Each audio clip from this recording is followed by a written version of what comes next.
The wait is finally over, ladies and gentlemen. Zen 4 is finally here.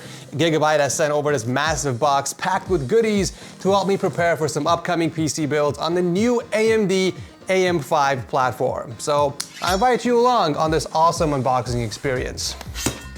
Let's begin.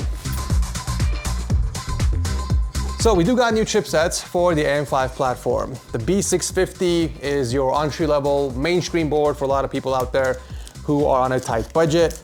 Moving on up is the XX670, which is for enthusiasts who want to do like a high-end build. And at the top of the food chain, we got the X670E, and the E stands for Extreme. Jam-packed with features, buttload of connectivity, as well as support for extreme overclocking. Now the main difference between these boards, other than the prices of course, is the PCI Gen 5 support.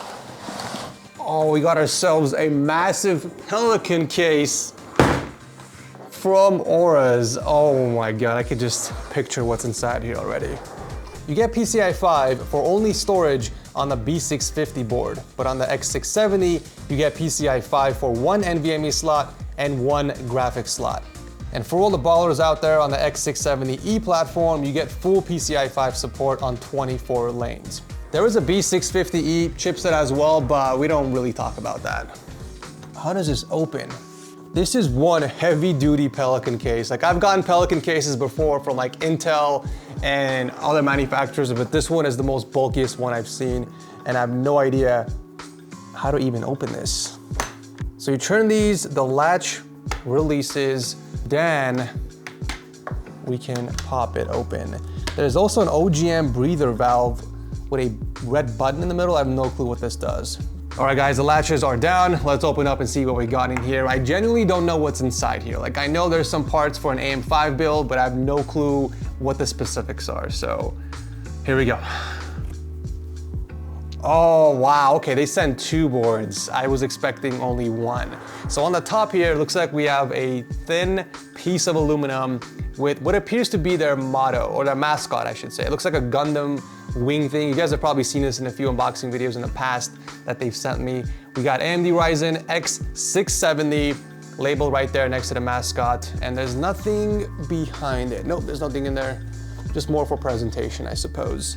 And then we got two motherboards baked inside here with some foam padding. The first one is the X670 Aorus Master, and then we got the X670 Aorus Elite AX. So we have an extreme board, and then we have an enthusiast board as well that we're gonna be checking out. So let's see what we have. I'm assuming we have stuff underneath the foam padding. So let's get these out of the box and dig deeper, shall we?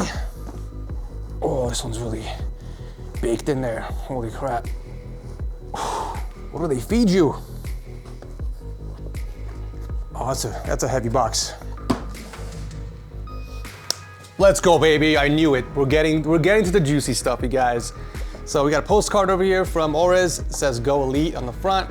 Hey Techsaurus, Christmas has come early. Yes indeed it has. And we bestow upon you the latest in our line of AM5 motherboards.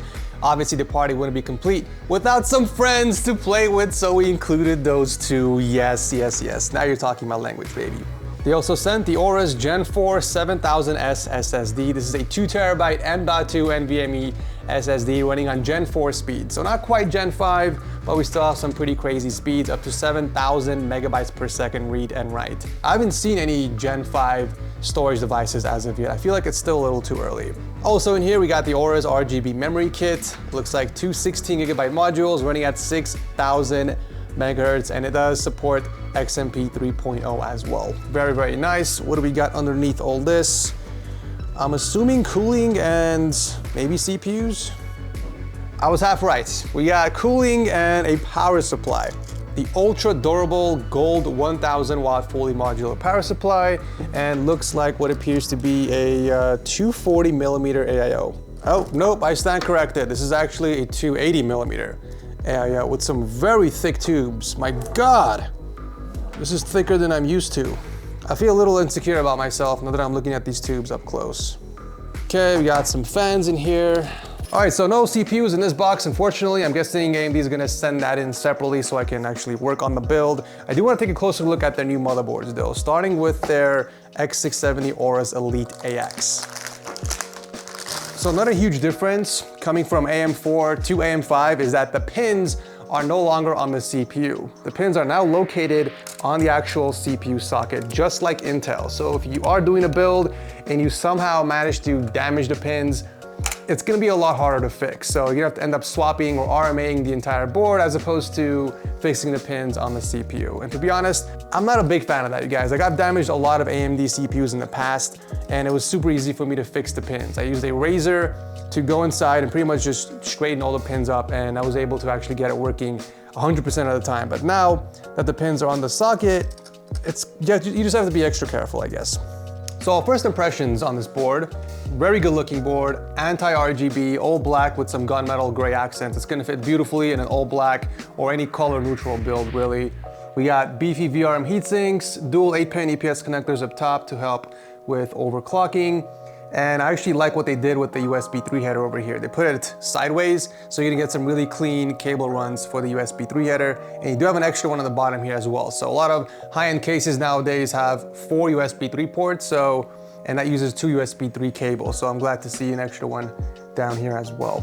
I do like the improved latch system on the top PCI slot. It's actually extending out quite a bit, so it's gonna be a lot easier to press if you wanna remove your graphics card. So that's really cool. Remember guys, on X670, you only get PCI 5 on the top PCI slot for your graphics card and 1 for your storage. So I'm guessing the top M.2 SSD will support PCI 5 speeds, and then the other 2 down here will support PCI Gen 4 speeds.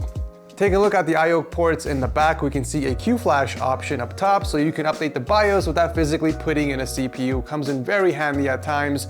And we have a buttload of USB 3.2 ports and a single USB-C as well. But yeah, overall a very good looking board with some nice features. I do want to take a closer look at the master though. Oh yeah, now this is speaking my language.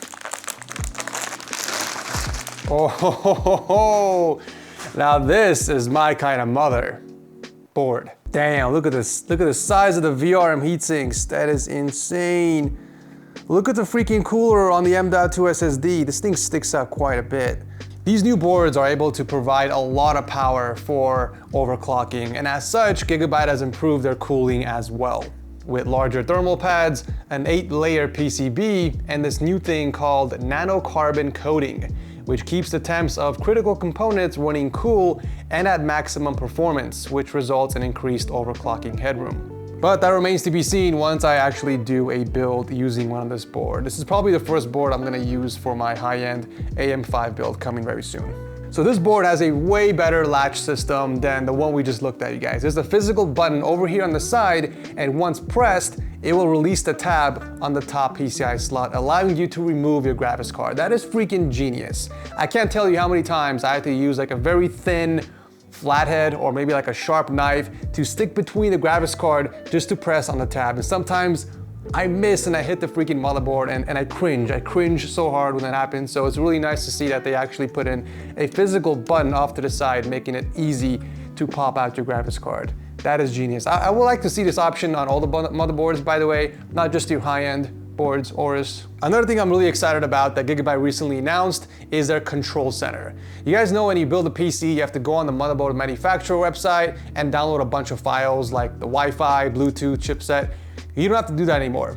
With Gigabyte Control Center, it pretty much does everything for you. You just have to connect your PC to the internet. I mean, Asus technically did it first with their ROG Armory, but it's nice to see that Gigabyte is finally jumping on that train as well.